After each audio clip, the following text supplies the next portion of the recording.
Hello everyone, and welcome to XC Gamers' quick look at Risk of Rain, an action platformer for the PC. I'll just jump straight in and I'll talk to you while I play. I'll pick the commando. I've had a quick go with the enforcer, but I suck at him, so I'd like to actually make it a bit further this time. So, Risk of Rain is, like I said, an action platformer with a few elements from different genres, like roguelikes with the random item spawns and enemies. As far as I can tell, the environments themselves stay the same. The objective of each level is to make it to the teleporter, which lets you move on to the next area, and finally make it to the last area and get off the planet themselves. The teleporters spawn in random areas each time, so most of the time, like the beginning is just spent finding the teleporter itself, which can be kind of annoying, because if you notice in the top right, there's a timer that's constantly going up, and the more time you spend during the game, the harder the difficulty gets. So at the start we're on very easy, but it can go quite fast. Go up to easy, medium, hard, and then beyond that. It basically means that if you take too long during a level, the difficulty get much harder, and you just eventually will not be able to defeat the enemies. So, activating the teleporter just spawns bosses, as well as a load of other enemies. Bosses themselves, like the ones like this one, which are really slow and have a small set of attacks, aren't too bad. So it's mainly the small enemies you have to worry about, but later on you get some really tough bosses. Bottom, you notice there's a hotbar, which has my available skills. I have a regular shot that I can just keep using all the time. This one that acts kind of like a sniper shot that can hit from long range and hit multiple enemies and knock them back. I have a rapid fire, which can hit multiple times and usually does a fair bit of damage. It can also hit from both directions at once if there's enemies on both sides of you. And I have a dodge roll, which I'm invincible during it, so it's good for getting out of large groups of enemies like these. This isn't looking too good. I'm just gonna run away quickly, try and take them out one at a time. Once the timer finishes, you can move on to the next area as long as you've killed every enemy. So I have to make sure I've killed everyone before I try and go back to the teleporter.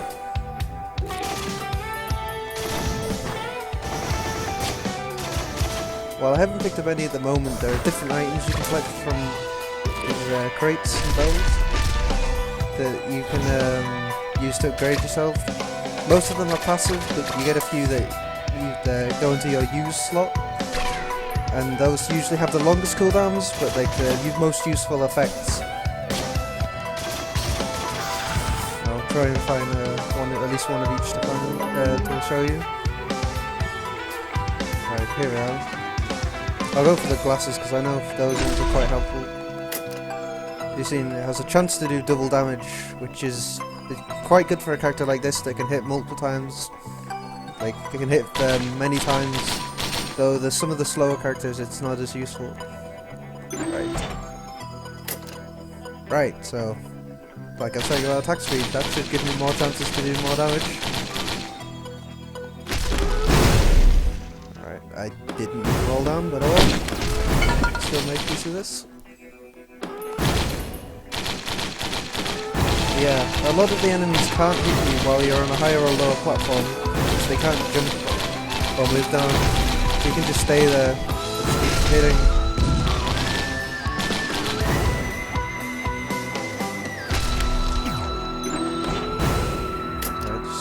It's quite a good item for early game, because it just generates money every few seconds. Money can't be carried over to each area, but you do get bonus experience if you try and jump to the teleport with money left over. But it's generally best to try and spend as much of it as you can to get a few extra items.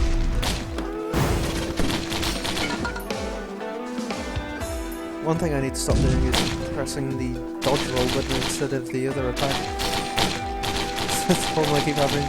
I can safely attack the boss here, but if I roll down like that, kind of put myself in danger. Right, let's see.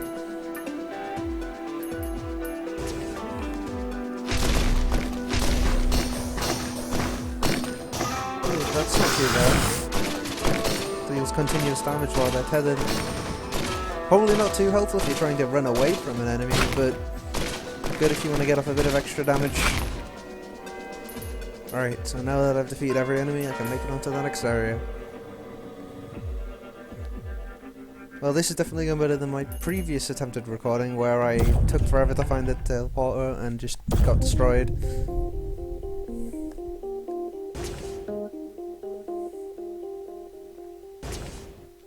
Yeah, the places that you can find items have, like, there's different ones of them. There's like these regular boxes that just require money, like this one.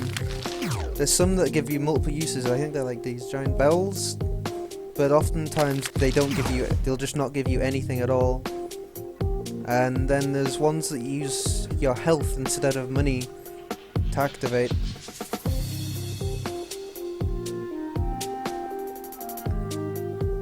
But yeah, I generally end up wasting most time just trying to find the teleporters themselves. But hopefully this time I don't take too long.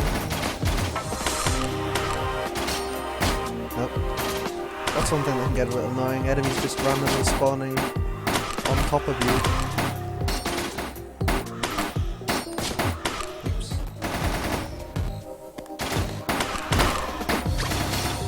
The game has gamepad support, since I'm using a PS3 pad at the moment, and it works.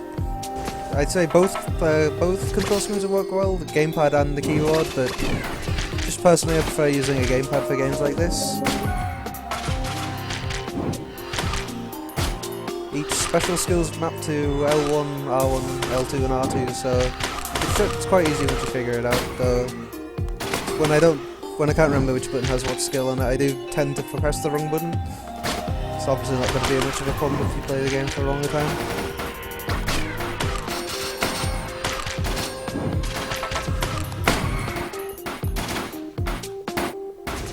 Oops.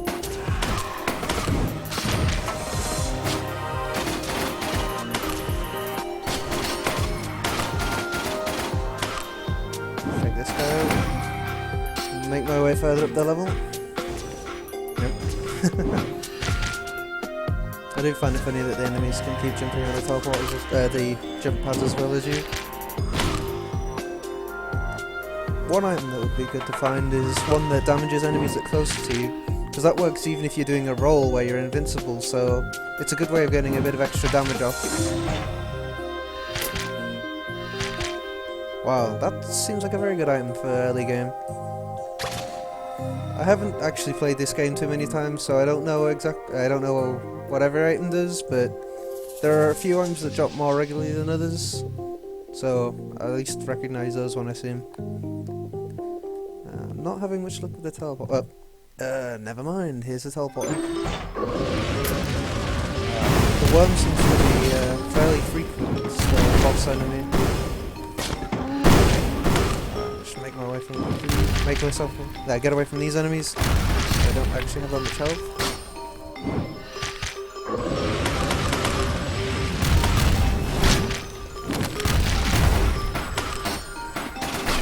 Alright, roll through.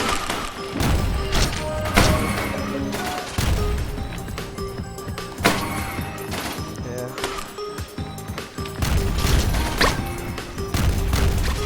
I rarely manage to kill all the enemies before the timer runs out, so I usually just stick around killing the enemies for a while, even after the time is finished.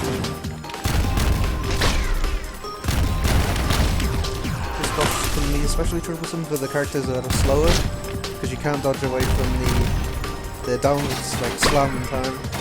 This character doesn't really have much trouble with that sort of thing.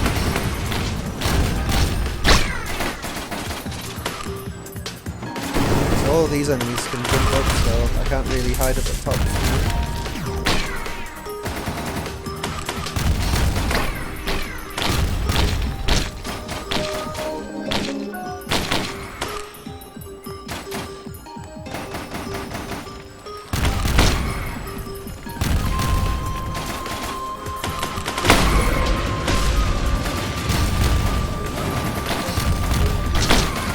One thing you probably noticed there, I'm not sure how it'll show up on YouTube, but frame rate can be a little weird at times.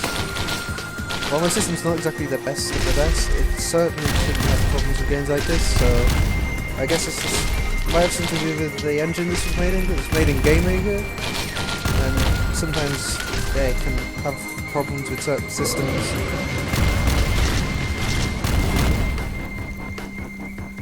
I mean, generally it'll run at 60 FPS fine, but there's quite a lot of enemies on it. It can be a little weird, running at 30 FPS or less. Right, let's try and take out this boss quickly. The tether seems to hit quite often, so I can get a few extra hits.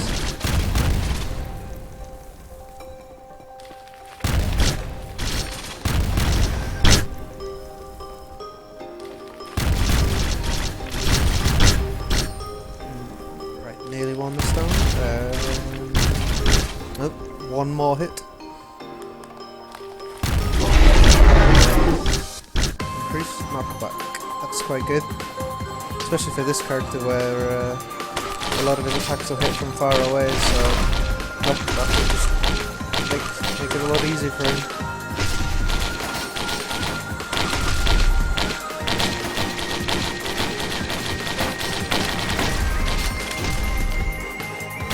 You can hit them from hit enemies right in the edge of the screen, whereas the other character I've unlocked is a lot only has close range attacks. So he has trouble trying to deal with like enemies that have long range attacks of their own. Just keep dodging through them and firing. Should be done with them soon. That tether seems to be doing a good job of killing them. Thought it might be a little annoying at first because it keeps them close to you, but I guess in situations like that it's actually quite useful. Right then, 3 more enemies.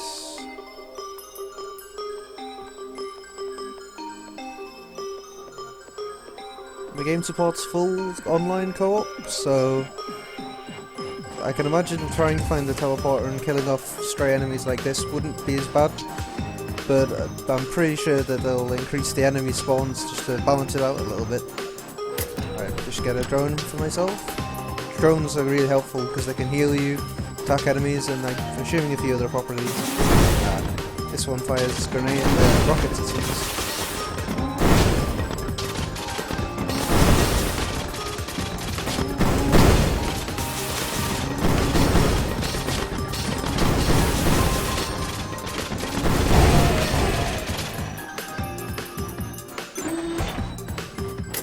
Right, onwards to the next level.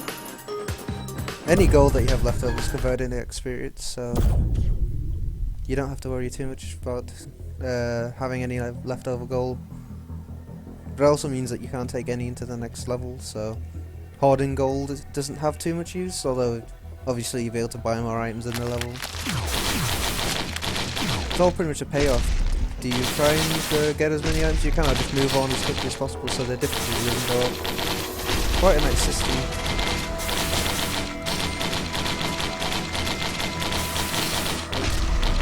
Stay down here and I don't have to worry about the enemies trying to kill me.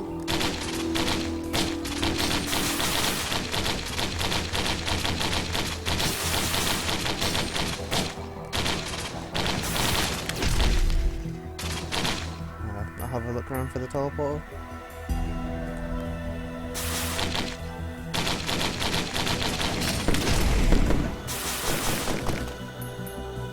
Can't make any of that.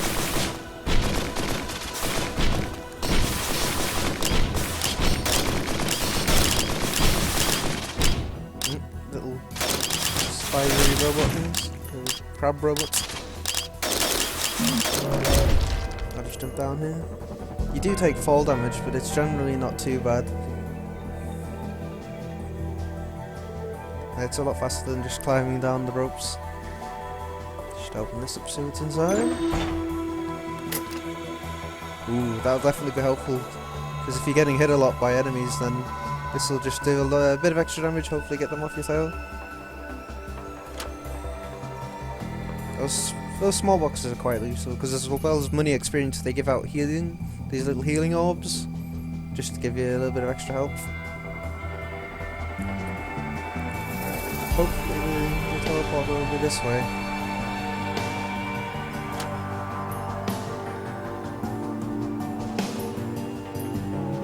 So yeah, when you ring that bell, or what looks like a bell, there's always a chance that you won't get anything, which can be a little frustrating.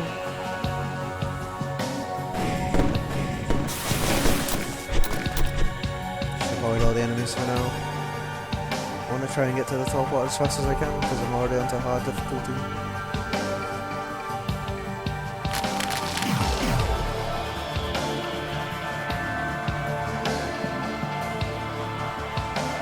Hopefully that. Missed the jump. There we go. Got it that time. The item I picked up before was a use item, so it's gone into my use slot. Since you can only have one of those, it's best to pick one that you're comfortable with using. This one just throws out this bouncing skull that's good at doing a bit of extra damage to enemies. Sticks it, kind of pushes them back as well, if it doesn't miss anyway. It's very helpful. You can jump over that attack.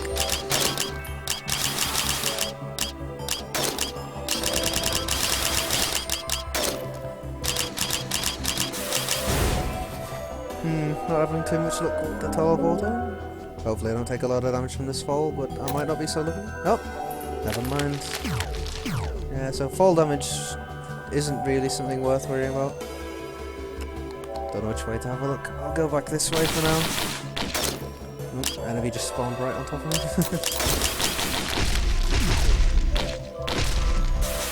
I'll throw this item out.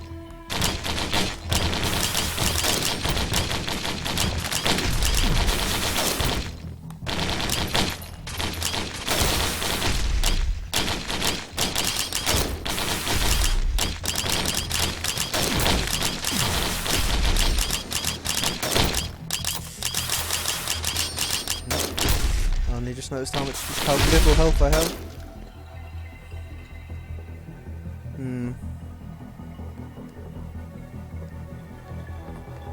Just make sure I didn't miss anything up here.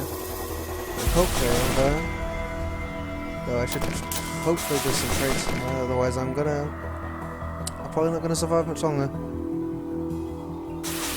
Oh dear, that doesn't look very good. Yeah, let's pray I don't get hit. Never mind. Fall all the way down the bottom.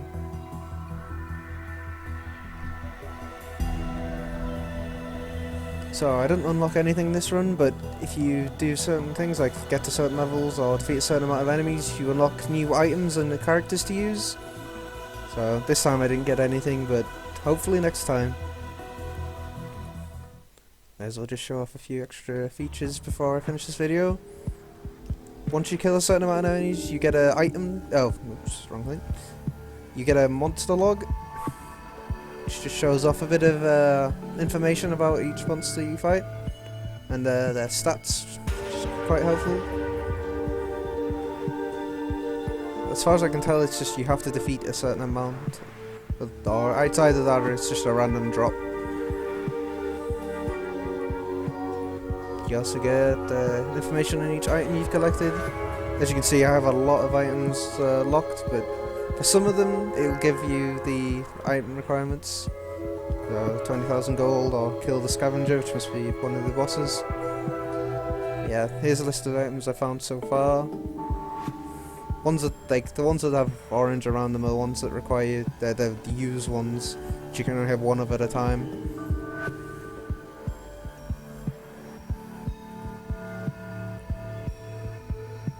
Finally, this has more stats about just your general gameplay style, like which characters you use, how much of the game you completed, your time played, deaths, just general information you might want to know. If you found enough stats, then that's a pretty good one. So, I hope you enjoyed this first look at Risk of Rain.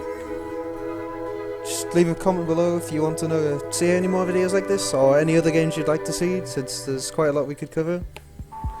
Right, thanks for watching, and see you next time.